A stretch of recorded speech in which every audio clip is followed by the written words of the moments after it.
조선의 어느 산자락 아래 작은 마을이 있습니다. 아침이 오면 가장 먼저 문을 여는 집이 있습니다. 김 씨는 문을 열자마자 늘 같은 방향을 바라봅니다. 그곳에는 사람 하나가 떠났던 산길이 있습니다. 전쟁이 시작되던 해 혼례를 앞두고 있던 사내가 그 길로 떠났습니다. 반드시 돌아오겠다는 말만 남겼습니다.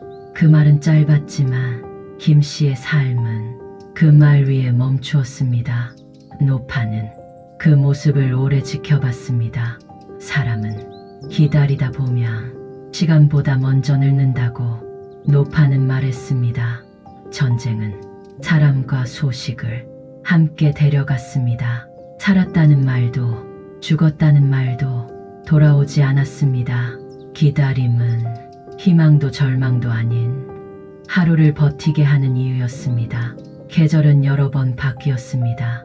봄에는 꽃이 피고 여름에는 비가 내리고 가을에는 곡식이 있고 겨울에는 눈이 산길을 덮었습니다. 그러나 김 씨의 하루는 항상 같은 자리에서 시작되었습니다. 마을 사람들은 처음에는 안타까워했고 그 다음에는 수군거렸으며 나중에는 그 모습을 풍경처럼 여겼습니다. 그날도 늘 그렇던 아침이었습니다. 문을 열고 산을 바라보던 순간 낯선 발자국 소리가 마당으로 들어옵니다. 김 씨는 그날 처음으로 산이 아닌 사람을 봅니다. 산에는 긴 길을 걸어온 얼굴이었습니다. 물 한 그릇만 얻을 수 있겠느냐고 조심스럽게 말합니다. 김 씨는 말없이 물을 건넵니다. 노파는 그 얼굴을 보고 전쟁을 지나온 얼굴이라고 말합니다. 사내는 살아 돌아왔을 뿐이라고 말합니다. 그러나 머물 곳이 없다고 말합니다. 전쟁이 끝난 뒤 집은 사라졌고 부모는 세상을 떠났으며 형제는 흩어졌다고 말합니다. 하룻밤만 쉬었다 떠나려 했다고 합니다. 그날 밤 비가 내립니다. 길은 어두워지고 밤은 깊어집니다. 김 씨는 빈 방이 있다고 말합니다. 사내는 잠시 고개를 숙입니다. 하루는 머무름이 되었고 머무름은 며칠이 됩니다. 사내는 아침마다 마당을 쓸고 낮에는 텃밭을 가꿉니다. 김 씨는 말없이 밥을 짓습니다. 둘 사이에는 약속은 없었지만 같은 리듬이 생깁니다. 비 오는 날 처마 아래 나란히 서 있기도 합니다. 어느 밤 사내는 짐을 챙겨 대문을 나섭니다. 마을 어귀에서 발걸음이 멈춥니다. 등불이 보이고 밤냄새가 떠오릅니다. 사내는 다시 돌아옵니다.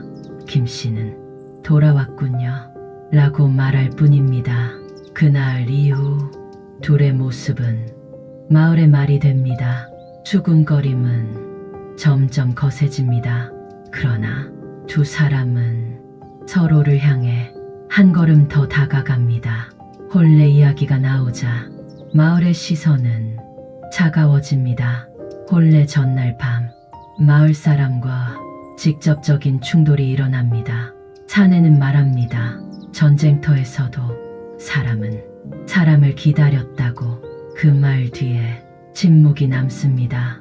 다음 날 소박한 혼례가 열립니다. 크게 알리지 않았지만 막을 사람도 없습니다. 조용하지만 따뜻한 하루입니다. 시간은 그 뒤로도 계속 흐릅니다. 아침이면 마당에 햇빛이 내려앉고 밥 짓는 연기가 오릅니다.